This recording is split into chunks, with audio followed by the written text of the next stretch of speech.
Вести на Канал 8, добродојдовте. Во изминатото деноноќе имало 40 пожари во целата држава, од кои 9 биле активни. Од Центарот за управување со кризи потврдуваат дека пожарот на Осоговските планини кај врвот Панаѓур е ставен под контрола.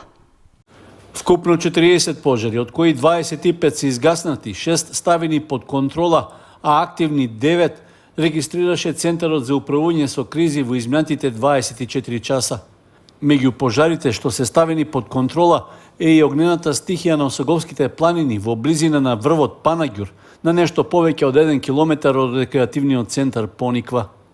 Во изминатите денови пламените јазици во околината на селото Зеленград, каде што најпрв им беше забележан пожарот, зафати неколку десетинци хектари со дабова и букова, како и нискостеблешта шума. Непристапниот терен го отежнуваше интервенирањето на противпожарните екипи, а од Центарот за управување со кризи информираат дека поради ветерот огнот брзо се ширел кон врвот на планината. Сепак со пожртвувана интервенција на пожарникарите и вработени во јавното претпријатие Национални шуми, пожарот е ставен под контрола. Бројот на запишани ученици во прво оделение опаѓа во сите основни училишта во државата. Од Министерството за образование потврдуваат дека годинава има 500 правачиња помалку во однос на мај минатата година. Продолжува трендот на намалување на бројот на запишани правачиња во целата држава, а опаѓањето во просек се движи меѓу 15 и 20%. Во помалите општини процентот е нешто повисок, иако и во поголемите бројката е загрижувачка. Доволен пример е случајот со Кочани, каде за 10 години намалувањето изнесува над 40%, односно од 370 новозапишани во 2015-та, бројот се симна на 270 во 2016-та. Лани пак, во прво оделение имаше запишано 206 дечиња. Малиот пораст пред неколку години во Кочани беше само искра надеж дека можеби состојбата се подобрува, иако реално таа е со негативен тренд скоро цела деценија. Од Министерството за образование потврдуваат дека опаѓањето на бројот на ново запишани ученици во основно образование е загрижувачко и оти е карактеристично скоро за сите општини. Годинава, за жал, имаме пад на бројот на упис на првачиња во државата за околу 500 во споредба со мај претходната година. Ако сакаме да ги задржиме и учениците и родителите во сопствената земја, каде што дефинитивно ќе им биде најдобро и каде што дефинитивно ќе можат најдобро да се реализираат, ние мора да посветиме внимание на целото образование, а гарантирам дека ќе продолжиме заеднички со сите градоначалници ширум земјата да продолжиме на подобрување на квалитетот на образованието. Се разбира, сега зборувам за инфраструктурните потреби на училиштата. Намалувањето на бројот на правачињата во некои училишта во Кочани реално бара формирање на една, односно најмногу 2 паралелки во прво одделение. Иселувањето во странство на младите брачни парови и намалениот наталитет се главните фактори што влијаат врз опаѓањето на бројот на правачињата. Лицата кои издаваат простории за сместување, како и уличните продавачи, се должни да го пријават данокот на личен доход. Од Управата за јавни приходи Кочани апелираат сите лица да поднесат електронска пресметка. Лицата кои издаваат простории за сместување, за одмор и рекреација, како и продавачите кои во летната сезона продаваат храна и пијалаци, треба да го пријават данокот на личен доход до Управата за јавни приходи. Од таму ги известуваат граѓаните кои непосредно или преку платформите Booking, Kayak и преку слични страници издаваат соби и викендици дека имаат обврска да поднесат електронска пресметка. Управа за јавни приходи им упатува апел на сите тие даночни обврзници кои што одлучиле на некој начин да остварат одредени приходи, а не се евидентирани, да дојдат кај нас во локалните канцеларии да поднесат пријава за паушално оданочување согласно законот за данок на личен доход. Меѓутоа, нивната пријава ќе биде од времен карактер, согласно тоа колку денови ќе го остваруваат приходот, односно за која намена тие ќе за која што намена ние ќе им го издадеме решението за паушално оданачување. Во летниот период, заради зголемениот број на активности кои што се случуваат, концерти, манифестации, културни лета, зголемен е и бројот на изнајмување на одредени апартмани, соби, летни, да речеме, тараси и така натаму. Сега исто да напоменеме дека Кочани ја имаме нашата планинска убавица Пониква, на која што има доста голем број на викенд куќи кои што се изнајмуваат. Еве, во овој момент апелираме до граѓаните, односно до даночните обврзници кои што остваруваат приходи на овој начин, истите да ги регистрираат преку нашите системи, нашите алатки кои што Управата за јавни приходи ги има овозможено на крајните корисници.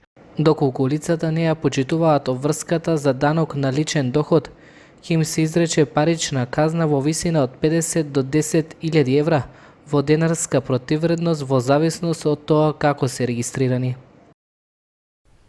Општинскиот Црвен крст од Виница и годинава го организира традиционалниот летен едукативен камп. Учесници се 30 млади волонтери од општините од источниот регион. Клубот на млади од Општинската организација на Црвен крст Виница е организатор и домакин на 3-дневен летен едукативен камп за млади. Се реализира во селото Лаки на падините на планината Плачковица. На кампот учествуваат 30 млади од општините од источниот регион. Тие имаат обуки од неколку различни области, а покрај тоа се дружат и подобро се запознаваат, со што ја прошируваат меѓусебната соработка за да постигнат подобри резултати. Кампот е од едукативен карактер и со цел вмрежување помеѓу волонтерите. На овој камп опфативме неколку теми и тоа зависности, трговија со луѓе и ќе се зборува нешто околу планинарењето. Да искористам приликата и да изразам благодарност до доктор Јулија Панова, која што ја опфати темата за зависности. Исто така до Полиција Виница, кој што ни ја испратија презентацијата за трговија со луѓе, до Дарко Гоцевски, кој што е претседател на Крафна Мага на Република Северна Македонија и кој што дојде да ни покаже некои вештини за самоодбрана. Исто така чест ми е да кажем дека ќе биде присутна и Кристина Георгиевска, која што е координатор на млади дисеминација на Црвен крст на ниво на Македонија. Иако нашата работа е воглавно некому да помагаме, нели тоа е волонтерската работа и да правиме добробит за заедницата, сепак мислам дека ваквите луѓе треба да се запознаат меѓусебно, како што би рекла јас, тоа се топли луѓе, како на друг начин, на подобар начин, ако не на ваков камп да се запознаваме, да се здружиме и нели да учиме нови работи и да создаваме искуства и пријателства. Учесниците на кампот се сместени во шатори во дворот на подрачното училиште Кочо Рацин во селото Лаки. Предавачи се лекари, социолози, стручни лица од безбедноста, спортски тренери и едукатори. Младинскиот едукативен камп на Општинскиот Црвен крст од Виница традиционално се организира во текот на летниот период, но поради пандемијата во претходните неколку години имаше прекин. До сега на кампот обука посетувале неколку стотини млади волонтери од целиот источен регион. Агенцијата за финансиска подршка во земјоделството и руралниот развој ги известува земјоделците дека до 31 август може да поднесуваат барања за мерката 3 – помош во премии и осигурување. Апликациите се поднесуваат електронски до агенцијата. Агенцијата за финансиска подршка во земјоделството и руралниот развој ги известува земјоделските стопанства дека до 31 август ќе може да поднесат барања за мерката 3 – помош во премии и осигурување од програмата за финансиска подршка во земјоделството за оваа година. Корисници на мерката се земјоделските стопанства кои во периодот од 1 август 2023 година до 31 јули годинава имаат склучено полиси за осигурување во земјоделството. Висината на помошта изнесува 60% од вкупната вредност на полисата, но не повеќе од 150.000 денари по корисник. Барањата се поднесуваат во електронскиот систем на агенцијата. Помош при креирањето на електронското барање е обезбедена и од вработените во подрачните единици на Министерството за земјоделство, шумарство и водостопанство.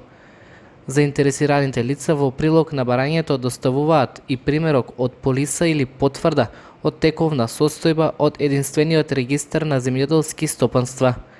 Испечатеното барање заедно со прилозите се доставуваат до агенцијата. Подетални информации може да се пронајдат на официјалната веб страница на Агенцијата за финансиска подршка во земјоделството и руралниот развој.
Почитувани, тоа беа настаните што го одбележаа денешниот ден. Останете понатаму со Канал 8. Довидување.